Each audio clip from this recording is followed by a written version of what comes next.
All right, we'll say good morning. Let's begin. A lot to do today. Beautiful Gemara. Today's daf is Chav Ches 28. We are picking up Chav Zayin Amud Beis 27b, and we are picking up 6 lines up from the bottom. Amar Rava, Nishpa al Kikar va'achla. So listen to this. Rava said, a person take a Shevuos. What's the Shevuos? I swear I'm not going to eat this loaf of bread. And what happens? Im shir. So we'll say, what happens? Im shir. Nishal aleha.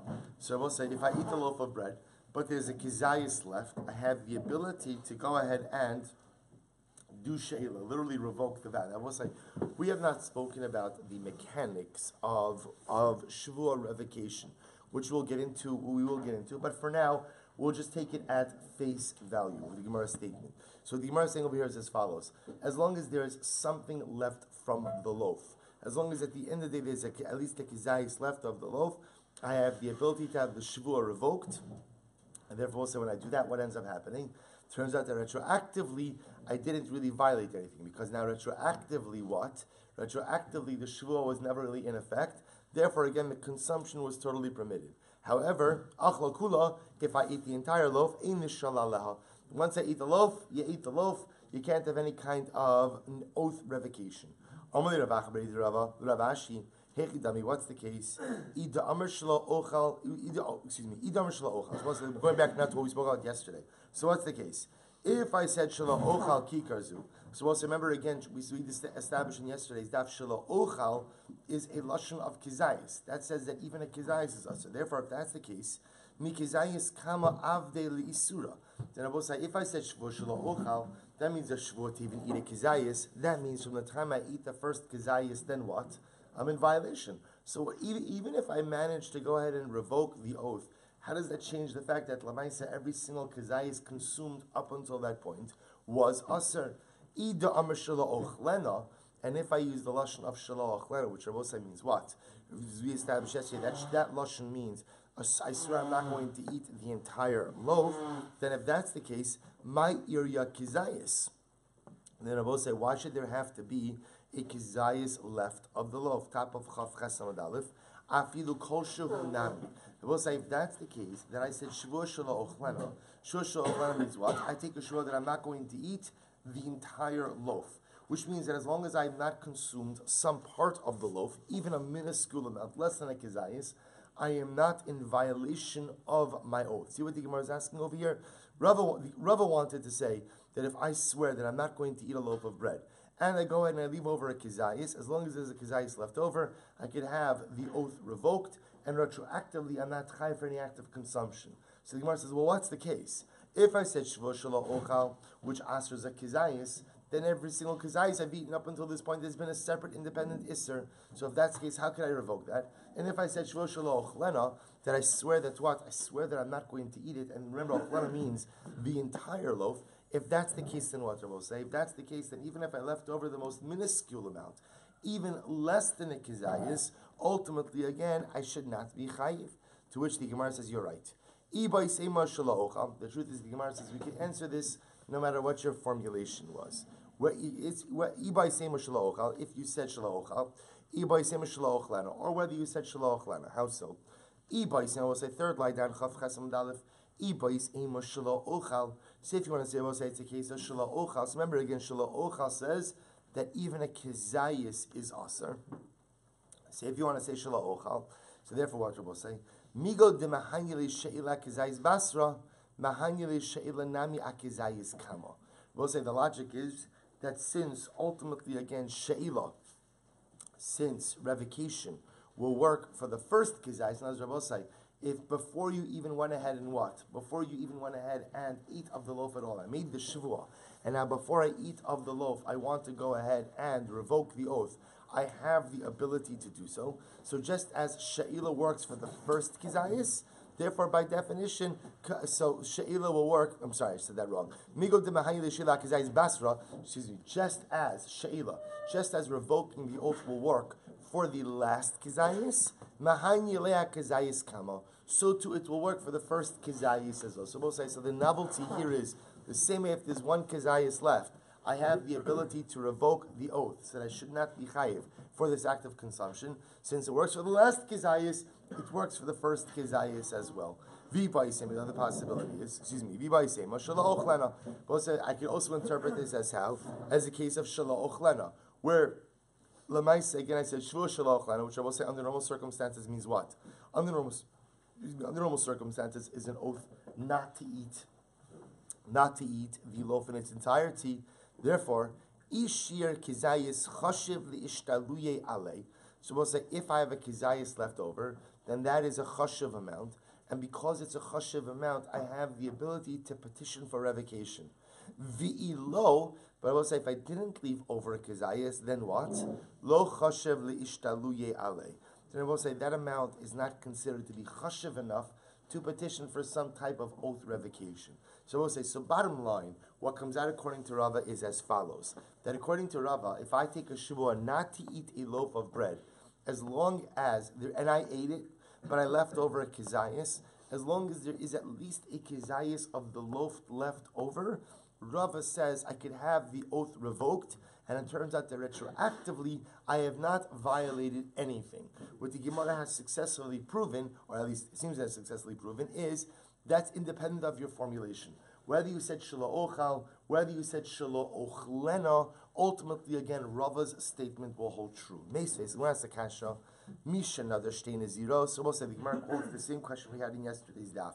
Misha nadar shtei naziros umana rishona. Supposed to listen to this. I go ahead and I undertake 2 nidre naziros, which I will say means what? I say hareini nazir, and then I say hareini nazir. I undertake 2 oaths of naziros. So we'll say, what's the halacha? Umana rishona v'hifresh ala karban. I count the first period, and I go ahead and I separate out a karban. So we'll say, so I count we'll call it 30, stam naziros 30 days. I go ahead and I observe 30 days, I separate out my karban, and what happens? V'achar kach nishal al harishona. And then I will say, what do? I go to a chacham. Remember again, this is by a neder. So I go to a chacham for ataras nedarim or hafaras nedarim, whichever one. I go to a chacham, and what happens? I go ahead and I have the first oath annulled. So I will say, what's the halacha now? Also lo shniya berishona. Ultimately, again, but what do I? So I have the first oath annulled. But I will say, what happened? I have the first oath annulled, but what? I observed 30 days of naziros. So what happens to those 30 days? So the Brisa suggests those 30 days could count in fulfillment of what? Of the second oath. So we'll say, why is this important for us? Take a look at Rashi for just a moment. It's the first of the short lines in Rashi. V'achar kach nishal al harishona alma afal gav de'azla lakula nishal ala. So we'll say, what do you see from here? You see from here that even though ultimately again the first one is gone, right? I should say differently. Even though the period has already elapsed, you can still go ahead and revoke the vow. In other words, we'll say what that is a raya to is the concept that even after something is quote unquote finished, you have the ability to still revoke it. So the 30 days have passed, but yet I still have the ability to revoke that original neder nazirus, and that period will count ultimately for what? For the second neder nazirus. Now, why is the Gemara bringing this up? So remember, Meseh is a kasha. Why is this a kasha? Because Rava said that the only way to revoke the Shevuah Rabosai is if what? If there's a kizayis left. What the Gemara is suggesting is, I don't understand. Even if he ate the whole loaf, I should still be able to revoke the vow. After all, look in Naziros. In the case of Naziros, the guy observed the entire period of Naziros already. It's over. It's consumed. And yet, then afterwards, he's able to petition for revocation, and he's able to effect revocation. So you see from here that even if there's nothing left of the original vow, there's nothing left of the original oath, revocation is possible. So to Rava, why do you require that a kizayis of the loaf be left over in order to have the Shevuah revoked? To which the Gemara says, no. Hacham askinon b'shelo kiper. The case also by the Nazir is, he did not yet bring his karbanos. So as long as he did not yet bring his karbanos, therefore, the neder nazirus is not considered to have completed. So because it's not considered to have completed or closed out, therefore, by definition, he has the ability to revoke the neder. But also we have another brisa that indicates that this halacha by Nazir is true even if he brought his karbanos. So we'll say, finished his neder nazirus, he brought his karbanos, and yet still, he could go to the Chacham to petition for annulment for the Neder Nazirus, to which the Gemara says, you're right, Bishalo Gilach. The case I will say is ultimately again where the Nazir did not yet shave his head. So as long as he did not yet shave his head, therefore what? The Neder Naziros is considered to be still, quote unquote, open, still ongoing, and that's why I could petition the Chacham for annulment. So the Gemara says, Vatanya Keeper, Bishalo Galach, Rabbi Lazar Yidamar Taglachas Ma'akva. And I will say, therefore, the Bryce will reflect the view of Rabbi Lazar, who says that Taglachas Ma'akva, will say, which means that the shaving of the Nazir is Ma'akev. That if the Nazir does not go ahead and cut his hair and shave himself, then Lemaisa, again, the Nazirus is not complete. Vatanya Galach. I will say, but once Gilach, but 1 second, we have a brisa that's not galach, but gilach. Right? We have a brisa that says ultimately again that he did shave. Right? So we'll say, right. So meaning we have a brisa that indicates that Lamaisik again he did do all these things. Ravashi, Naziros Karam. So we'll say for Ravashi. So we'll say, remember again, the Gemara is bringing the case of Naziros as a kasha and Rava. Rava wanted to say that the only time you could ultimately get the Shevuah revoked is, we can only revoke the Shevuah when there's a kizayis of the loaf left, because then the Shevuah, quote unquote, is still open. But if you were to consume the loaf in its entirety, you would no longer be able to go ahead and achieve any level of revocation for the oath. The Gemara brings the case of Nazirus. In the case of Nazirus, it sounds like even if the Neder Nazirus is totally complete, both especially now, even if he went in any Boris Karbanos, even if he went ahead and he cut his hair, he shaved, so still he could go ahead and have the Neder Nazirus revoked. So what's happening over here? To which the Gemara says, Ravashi, Nazirus Karamis, are you going ahead and contrasting Nazirus with Shevuos? You can't. I'll tell you why. Mi garim l'shnia shalotacho rishona. We'll say at the end of the day, if I go ahead and I undertake 2 nidrei Nazirus, I say Hareini Nazir, Hareini Nazir. So we'll say, what is it that prevents the second one from devolving upon the first? What happens is the first. It's just that I can't observe 2 nidrei Nazirus simultaneously. That's, I mean, there's a technical issue over here. I can't undertake 2 of these oaths at the same time. So by definition, that's what prevents me ultimately, again, from observing them simultaneously. But once the first one is gone, once the first one is there, how is it gone? Because I have it revoked. Then by definition, the second one automatically devolves. And therefore, again, even the days that were observed for the first can now ultimately, again, go ahead and be counted as part of the second. We'll take a look at Rashi for just a moment. Mi garam l'shnia shalotacha kolomar. Mi garam l'chalomar shayamim haminuyim lo l'shnia nimnu. What is it that would prevent you from counting the days observed as fulfillment of the second oath? Ella la rishona. The tema azla la rishona. V'tikshi l'cha rishona ha'isigram s'lo chalomar kim. Ve'ina, look at the next Rashi, I'm sorry. V'hari gala ha'chacham l'cha shecharataso shel zeh charata v'akaras harishona me'ikara v'nimtza minyan haminui shel hashniya nimna v'kula rishona kati havakaima kishnishal aval kikar shnishbar leva achla al karchach avrala al shevuasa v'shuv ein l'sheila. So we'll say, here's the difference. The difference is the second Neder Nazirus was just as valid as the first, but I couldn't observe it because you can't observe 2 Nidrei Nazir simultaneously. So therefore, again, as long as the first is in existence, the second one can't exist.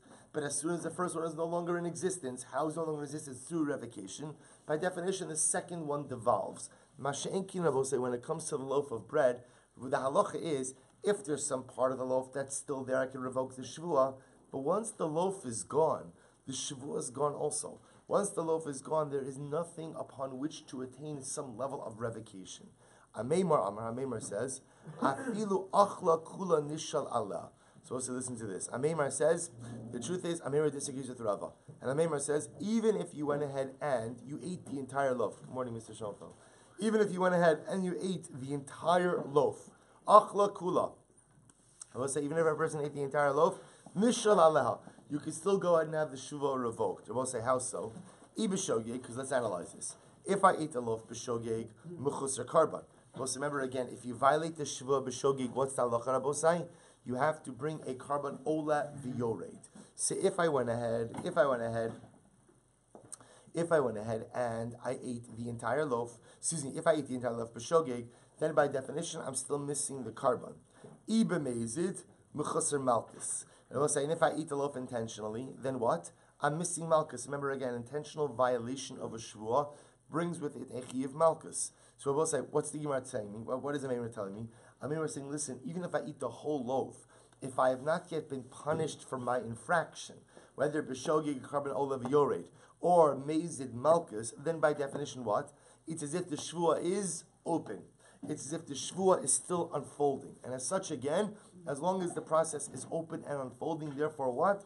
I can go ahead and still achieve or still have revocation for the oath. So the Gemara says, listen to this. Aval kasfu ala amud lo. Bless you. But once they go ahead, it will say, so let's say I violated the shvua intentionally. So chayiv malchus. So we'll say, remember we saw from our malchus days that how would they administer malchus? They would tie my hands to a post and they would administer malchus. Once they tie you to the post, then revocation of the shvua is no longer possible. All right, but essentially, once they tie you to the post, so the process is over. The process is over. Now we'll say, now why is this? Why is this? So the Gemara says, Damar Shmuel, Kavsua ala amud v'ratzmi beis din pater. We'll say Shmuel says that once they go ahead and they tie me to the post, right, for Malchus, if I were to run away from beis din, ultimately, again, I would be pater from any further Malchus. And I will say, now what's the logic for that? Remember, we saw this in Malchus, actually. The logic for that, I will say, is that the whole concept of Malchus is that it is to be a demeaning experience for the individual. Once you're tied to the post, right? The Gemara seems to say, once you're tied to the post, you've been demeaned, and therefore, again, if for some reason the Malchus doesn't end up happening, right, you run away, so Lamaisa, again, we would not administer the Malchus under those circumstances. To which the Gemara says, Velohi, the truth is, no, you're saying it incorrectly, Hasam Ratz Hachalorat. So we'll say it's not just being tied to the post, it's what? It's being tied to the post and ultimately, again, running away. Rashi says over here, Hasam Ratz, V'nis baze b'menusa zu, v'ika v'nikla achicha, kev'sh'nikla hariyu achicha.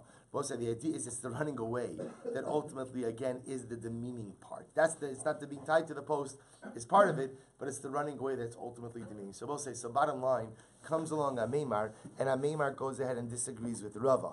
And Ameimar says that halacha lemaisa, even if you ate the entire loaf, it is possible that lemaisa, again, you could still have the shvua revoked. How so? Essentially, as long as you have not yet been punished for your infraction, so the shvua is quote unquote open. And as long as the shvua is open, revocation is possible. It's only once punishment is administered, either for Mazid Malchus, for Shogeg, carbon Olav Yori, then the shvua is closed. Once the shvua is closed, then by definition, revocation is impossible. Good. Well, let's go back to Amarava. Shvuos shelo ochal kigarzu. Shvuos is actually, these we get into some interesting cases here as well. This Rava says where we're going to get into some shvuos that are dependent on tinoim. Some Rava says as follows: Shvuos shelo ochal kigarzu ochal zu. I swear I won't eat this loaf if I eat this loaf. Imachal zu.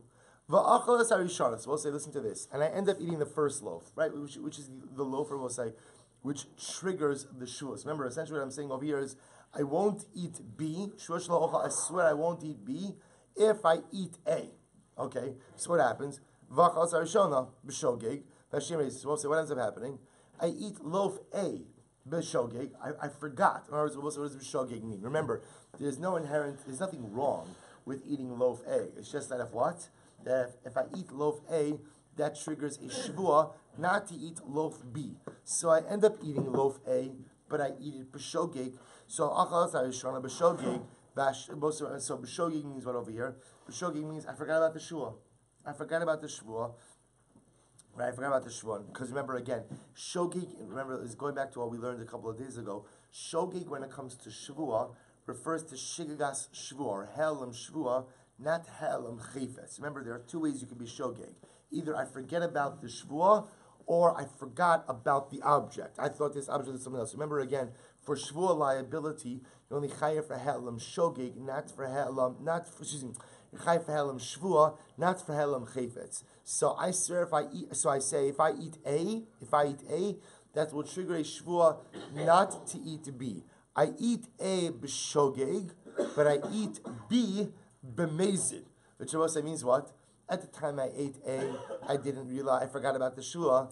Then afterwards I remembered, and when I ate B, I realized that what? B was in fact Aser because of a Shevuah. So we'll say, so what's the halacha? So Vashiyeh b'meis, Potter. So we'll say in this case, ultimately again, I'm going to be Potter. Why? Since the Shevuah wasn't triggered by the inadvertent consumption of loaf A.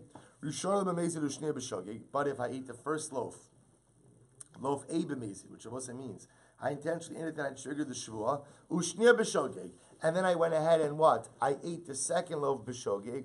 What's the halacha? Rabosai?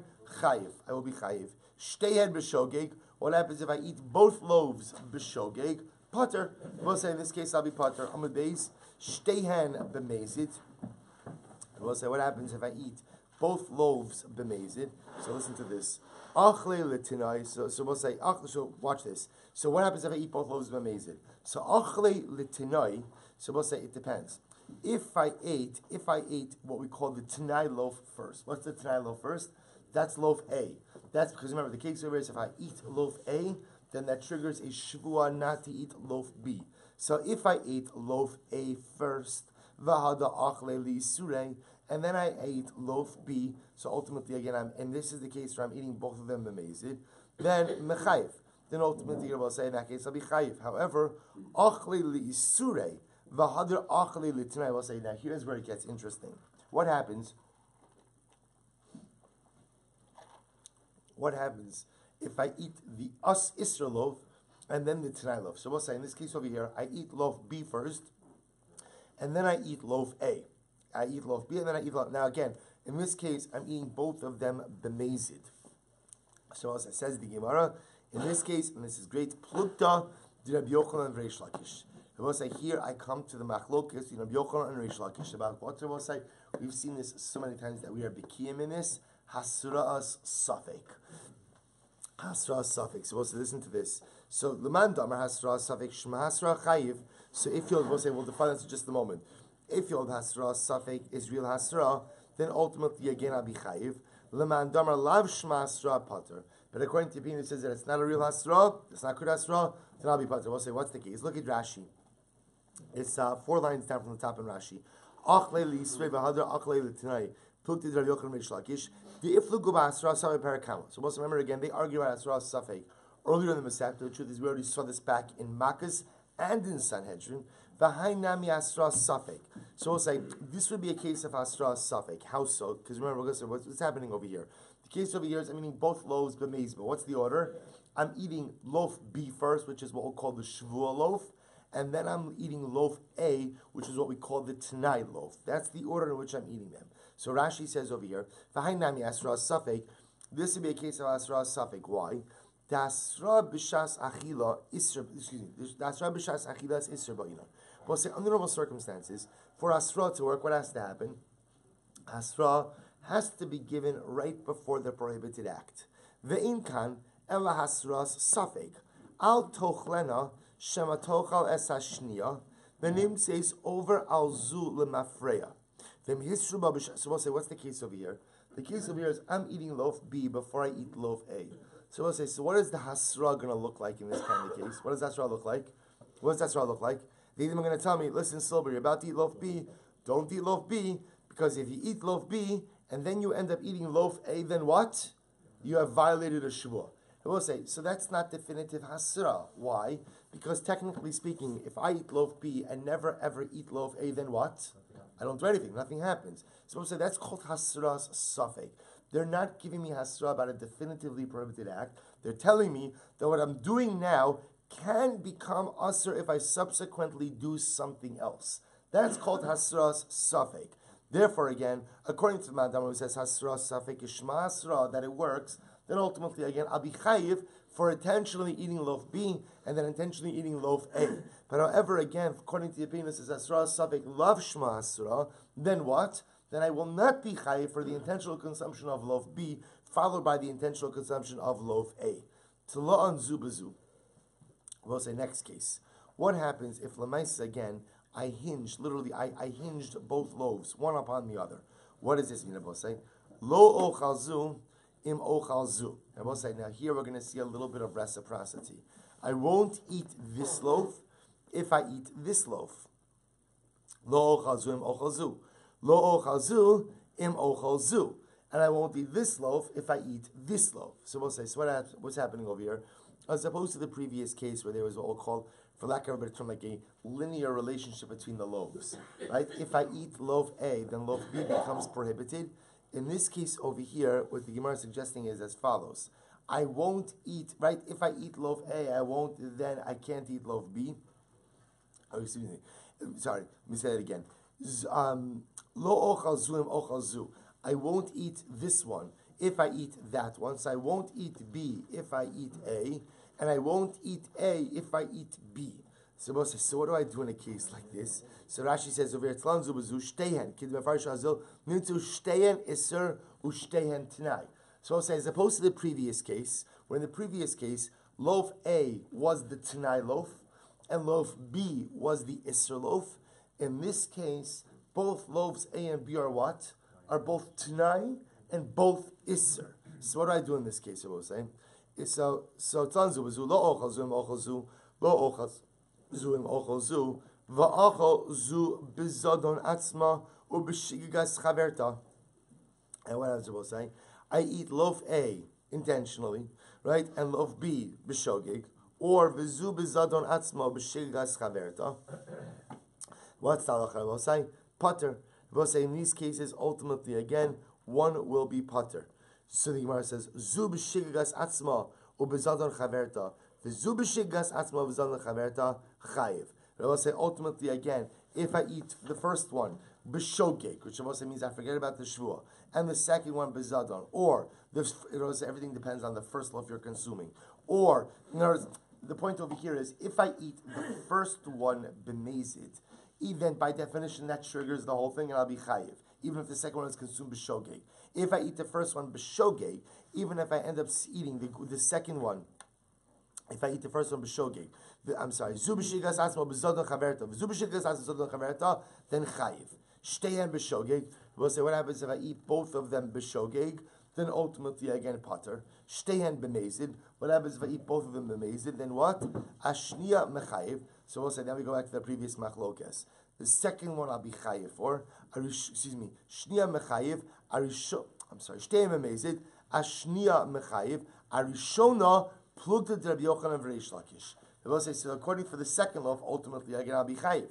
For the first loaf will be the machlokes of Rabbi Yochanan and Reish Lakish regarding hasra safek.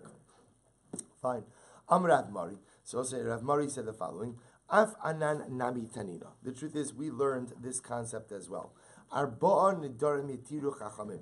We'll say there are 4 different nidarim which the chachamim essentially said are void. What are the nidarim which the chachamim said are void? Nidre zirus. And I will say now we're going to define each of these categories.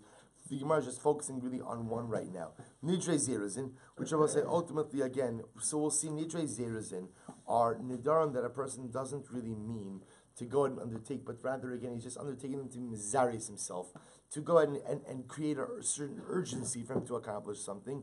Nidre havai, nidre havai also means meaningless nidarim. Nidre shkagos, inadvertent or accidental nidarim, and nidre onsin. I will say nidre onsin are nidarim ultimately again taken under extenuating circumstances. Now we're focused on just one of these. Nidre shkagos ketzad. I will say what is the case of nidre shkagos? What is the case ultimately again of where a person takes an accidental neder? Ketzad konim imachalti vim shasisi. So we'll say I say the following: this item should be prohibited upon me if I ate or drank anything today. Okay, so we'll say, look at Rashi just a moment. Nidre shkagas ketzad. It's in the widest lines, about 8 lines down.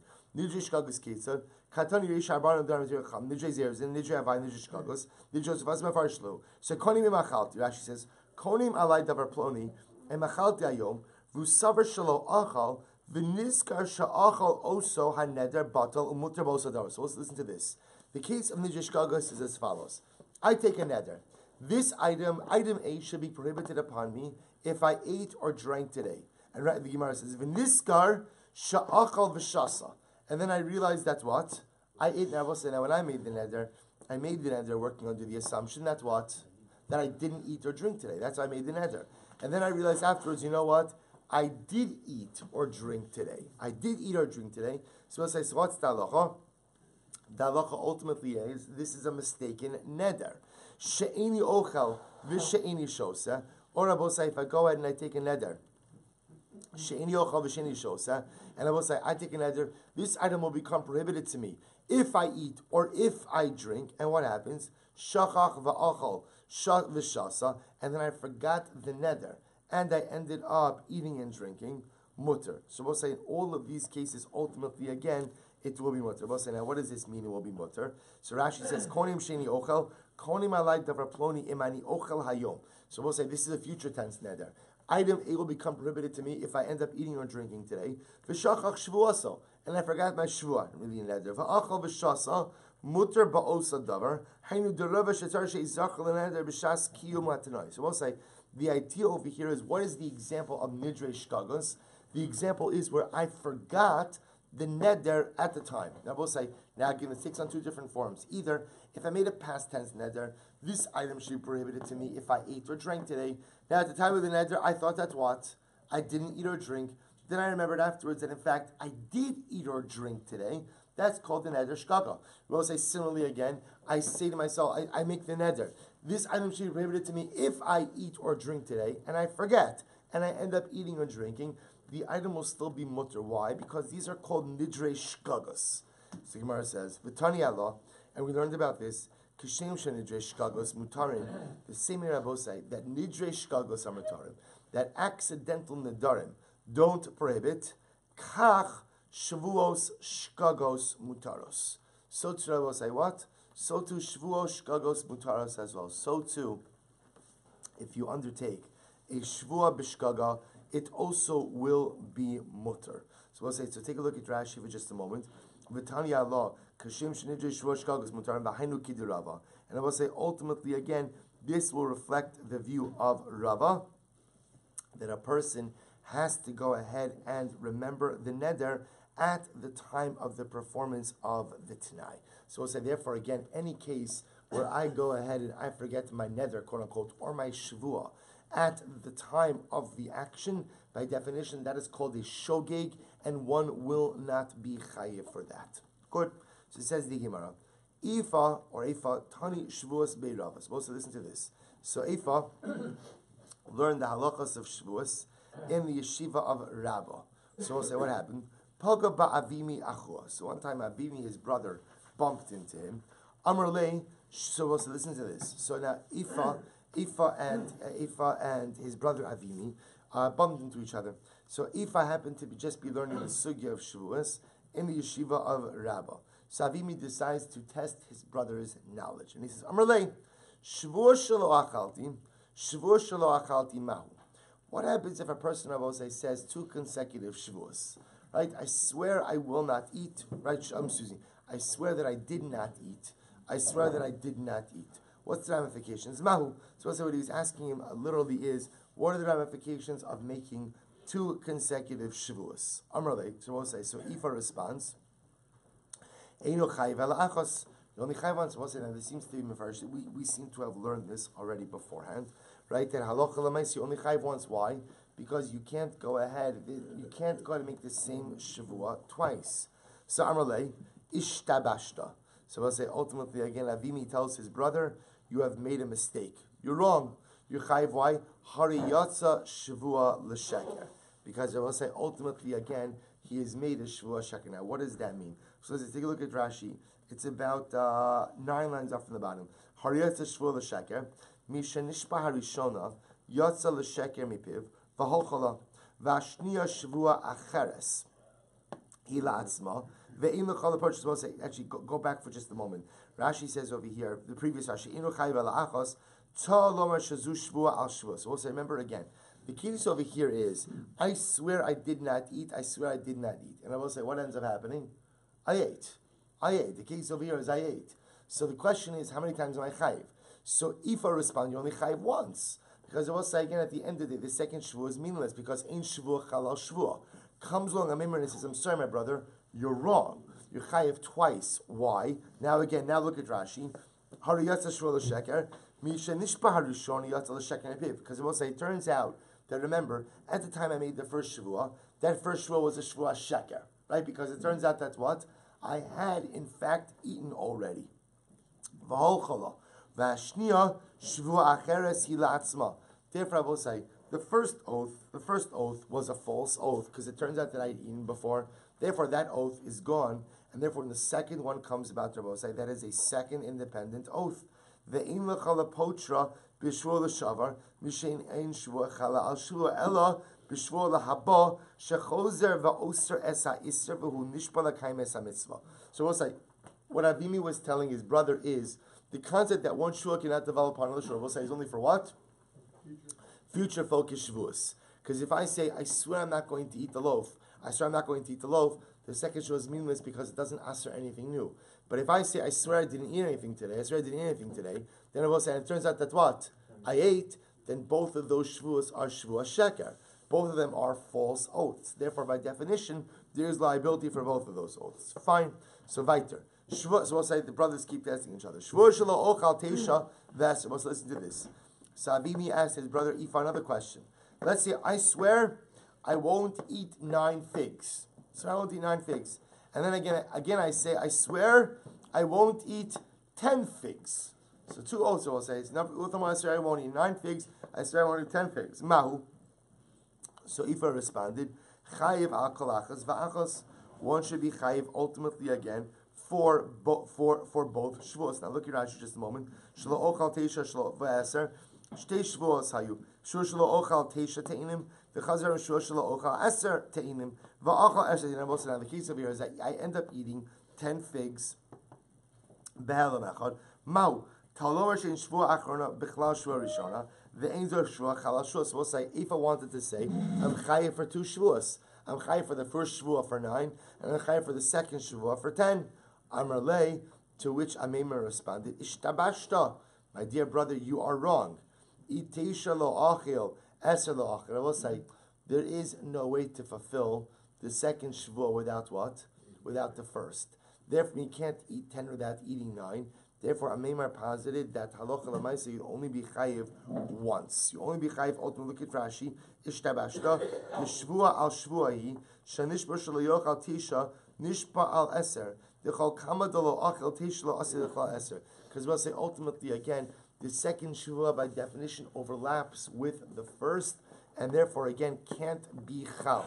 Therefore, I will say when I go ahead and I eat the 10 dates or the 10 figs, I'll be chayiv ultimately again just for the violation of the first shvuah. Next, shvuah shelo ochal eser v'teishamau. Well, so what happens if I reverse it? I take a shvuah. Shvuah number 1, I swear I won't eat 10 figs. Shvuah number 2, I swear I won't eat 9 figs. What's taloch? Amahu eino chayiv ela achas. We'll say if I said I'm only chayiv once, because in that case I will say once I ascertain, then by definition 9 doesn't do anything. Amarlei ishtabashta, dear brother, you are wrong. We'll say this is where sibling rivalry comes from, right? So you're wrong. Eserhu de lo achil hatesha mi achil. You're wrong. Why? Because we'll say the first oath goes out and prohibits 10, but the second one does what? We'll say the second one only prohibits 9, which I will say means what he's saying over here is as follows. What he's saying over here is, based on oath number 1, I can't eat 10 figs, but I can eat 9 figs. Therefore, again, oath number 2 of us comes to what? Comes to aser even 9 figs. Therefore, ultimately, again, one can be chayiv for both shvuos. Look at Rashi just a moment. Ishtabashta. Rashi says over here, right? The shvua al shvuahi shanish shliyoch al teisha nishba. I'm sorry, that's the previous Rashi. He says ha teisha mia achil v'lo ne'esru alav barishona. Remember again, I will say with the first oath that said I can't eat 10 figs. So remember again, all that oath aser, I will say, was 10 figs. But what? But what? 9 should be permitted. V'lo ne'esru alav teisha barishona v'chi achal teisha mechayiv mishum shvua achrona. Therefore, when I eat 9 figs, I will say 9 figs, I won't be chayiv for the first shvuah, but I will be chayiv for the second shvuah. Kishlima le'eser avar rishon. So we'll say the way this works is as follows: if I say shvuah shelo ochal eser, shvuah shelo ochal tisha, then what I will say? If I go ahead and I eat 9 figs, then what? Then what? I'm chayiv for the second shvuah, and when I eat the 10th, then what? I'll be chayiv for the first. So we'll say what you begin to see over and over again is what Amemar is trying to teach what Amemra is trying to teach, ultimately again, Ifa is as follows. Is first of all, again, the concept, which is very important, of Ein Shvuah Chalal Shvuah, that one Shvuah cannot devolve upon another Shvuah. So that concept only applies to what? To future tense Shavuos. If I say, I swear I won't eat X, I swear I won't eat X, so that second statement is irrelevant because X has already been answered. However, again, on past tense Shavuos, ultimately, again, I can be chayiv repeatedly. Why? Because ultimately I can be chayiv for Shavuos Sheker. What Amemar keeps trying to teach Ifra is that when you make multiple Shavuos, essentially, again, as long as Shavuot number 2 is answering something that Shavuot number 1 did not answer, then what? Then ultimately, again, both Shavuos will be chal. Okay, we'll stop over here. We'll pick up at Meretz Hashem and Amar Abaye tomorrow. Shkoyach.